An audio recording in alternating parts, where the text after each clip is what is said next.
Hello mga ka-farmland, ito nga pala yung nabenta ko dati at ngayon binebenta na po ng nakabili po sa akin. Ito na po siya ngayon mga ka-farmland. Panoorin nyo po at hinayang na hinayang po yung buyer dito, kaso sa ngayon kailangan niya na pong i-let go dahil magpupuko siya dun sa isang property na nabili niya. Kailangan pa bang ako ay tanungin? Kailangan pa bang sa'yo ay bigkasin? Na mahal kita at wala nang iba, masdan mo't makikita ang aking mga mata. Thank you for sunshine, thank you for rain, thank you for joy, thank you for pain. It's a beautiful day, it's a beautiful day. The wave is on fire, the day is getting high. This is my desire, the one to it is power, yeah. Woo!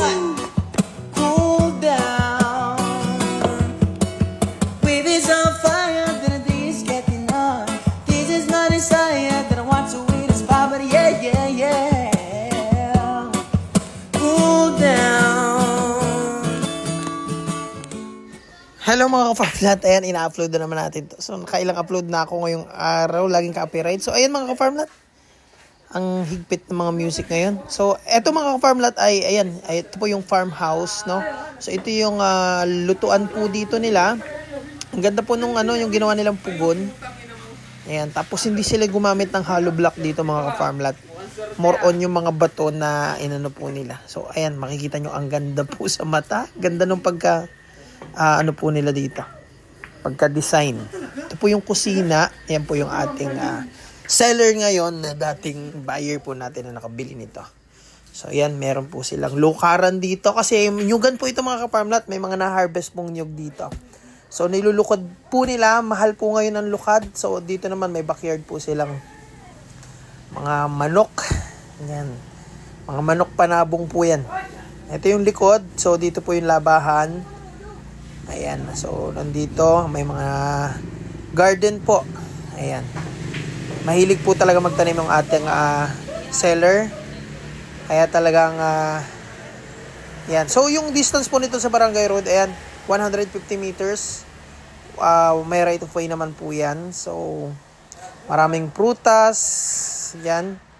Ayan, makikita nyo yung mga rambutan. May star apple, may saging, may lansones, may sampalok at iba pa. Ayan. So yung nakaraang video natin, naka-music lang to. So ngayon pino-voice over na natin. Talagang kahit marating nyo po ito, good looking yung property. Ano po. Dati yung seller po natin ay may nabili pong OFW po siya, may nabiling property rin sa San Antonio, tapos dinevelop niya, tapos nabenta niya rin po ng magandang presyo. So nung nabenta niya yun, so yun yung ginamit niya pong pangbili ng mga property dito sa Calawag, Quezon. Ayan, so ito yung tatlong kuweba na pinasok namin dito. Kasi dito sa property mga ka-farmland, mayroong kuweba. Ayan. At di umano, pinaghihinalaan po na may treasure, pero meron naman talaga kasi kuweba. Kasi by history, ang Calawag, Quezon po ay pinagkutaan ng mga Hapon. Pinagkampuhan po ang Calawag, Quezon. Kaya lang, mananatiling treasure yan pag hindi naman nakuha. So, kailangan dyan malaking pondo. Tsaka lalo sa area yung matubig po. So, kailangan talaga, bago makuha yan, talagang malaking gastos. And mga ka-farmland, dito po ako gandang-ganda sa part na to kasi may kuweba po yan, pero may tubig na dumadaloy sa ilalim po. So, sa una-unahan po, open na ulit. So, ang linaw po ng tubig. Yun, doon galing po yung tubig. Yan. Ganda po dyan sa taas mga ka-farmland. Ayan. So, sarap maligo po dyan. Napakalinaw ng tubig. Ayan. Tatlong kuweba po yung nandito na pwede nyong ma-venture. At ito po yung overlooking part ng property. Ayan. 6.5 million po yung seller's price. Yan, napakaraming lansones. So ito yung itsura niya nung hindi pa po na-develop. Ayan. Ito mga ka-farm lot, karagdagang information sa video natin. So ito yung upload natin before. Ayan mga ka-farm lot, so ito pala yung kuweba. Ito yung unang kuwebang ito malalim to mga ka-farm lot pag pinasok mo. Ayan. So may treasure po dito, kaya lang hindi nila makuha kung nasaan. Ayan, parang may altar po dito. Ayan. Inalis lang siguro yung altar dyan. Parang lagay siya ng altar dyan sa loob eh. Ayan. So, ang dilim po sa loob. Ayan. Yung mga picture ko po na kinuha dyan. Ayan. Ang ganda po. Ang gandang tingnan. Ayan. Para siyang ang ganda ng design ng pagka Tapos ito yung kuweba papaloob. Ayan, tapos may dumadaloy pong tubig. Ayan. Yan ang linaw ng tubig na nadaloy mga ka-farmlat. So, ito pong barangay na to, sagana po talaga sa tubig. Halos yung water district Kalawag dito sa barangay na to kumukuha ng supply. Ayan. Sagana talaga sa tubig. So marami pong waterfalls dito sa barangay na to. Ayan. Ito yung overlooking part ng property mga farmland. Ayan. So ito yung latest na kuha natin. Siguro mga 2 or 3 weeks. Ay, hindi po pala. Birthday po pala nung anak ko ton. Nung kinuha ko yung video. October 25 po. Ayan. Yan po yung mga lansones. Yan, may hawak po tayong kakao. Ang sarap po ng kakao. Ang tamis. Ayan. Tas yan, marami pong tanim na kalamansi at mga bagong tanim na nyog. Ayan, mga kakao, mga namumunga na. Mga tanim na po yan ng buyer. Yun, mga saging. So, yung hilig po talaga nung buyer natin dito na nakabili ay magtanim. So ito yung binebenta ng mga ka-farmlat, no? Kasi meron siyang nabiling 14 hectares. So gusto niya pong tumutok doon na magtanim-tanim doon. So kaya nakakahinayang man po. Na-upload ko na po ito na for sale noon. Tapos nung may buyer na, bigla siya nang hinayang, inurong niya. So ngayon po, decided na to po talaga na let go na ibenta sa halagang 6.5 million po. Ayan. So, ayan po yung farmhouse na sa ngayon po, dito po sila nakatira. Ayan. May source ng kuryente, internet connection po dyan.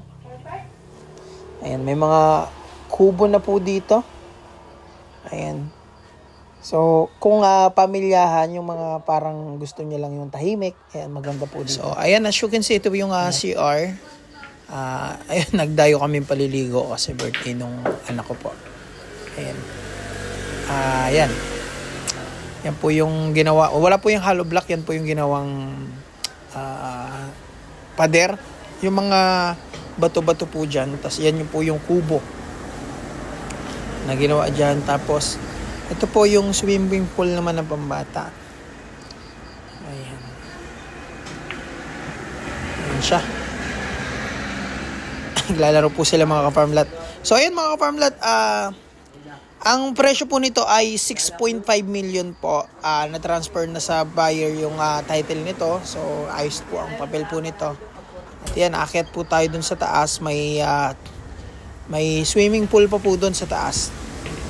Ayan. Ito po mga ka-farmlat ay sa bayan po ng Calawag, Quezon. Siguro mga 30 minutes, mga 25 to 30 minutes drive from town proper ng Calawag, Quezon. Ano po? So, sagana po talaga sa tubig dyan. May mga bukal. Kaya, may source na po ng internet yung bahay tsaka kuryente. Ano po? Yung area pong yan. So, ito yung swimming pool sa taas. Running water swimming pool po yan. Kaya sa mga buyer po natin na naghahanap ng mga gantong property na mahilig po sila sa mga running water. Ayan. Pagkakataon nyo po.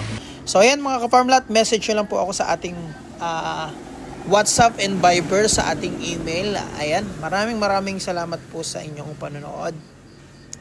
Ayan, napakaganda na po nito dito. Kaya sa mga buyer po na ang hanap po ay tabing dagat man yan or may running water, swimming pool or falls, and may mga property po tayo. Yung isa ko pong upload may tabi po ng waterfalls yung sa Santa Elena. Pero ito po, malapit-lapit, Calawag, Quezon lang po ito. Yan, 5 to 6 hours drive from Manila. 25 to 30 minutes drive from town proper. At ayun mga farmlads, sa mga nais po mag-inquire, yan, follow nyo po ako sa ating Facebook page, WhatsApp and Viber, sa ating FB account. Ayan mga ka-farmlads. And maraming salamat sa panonood. Dagsang biyaya po in advance. Happy New Year po mga ka-farmlads. Ayan, salamat po.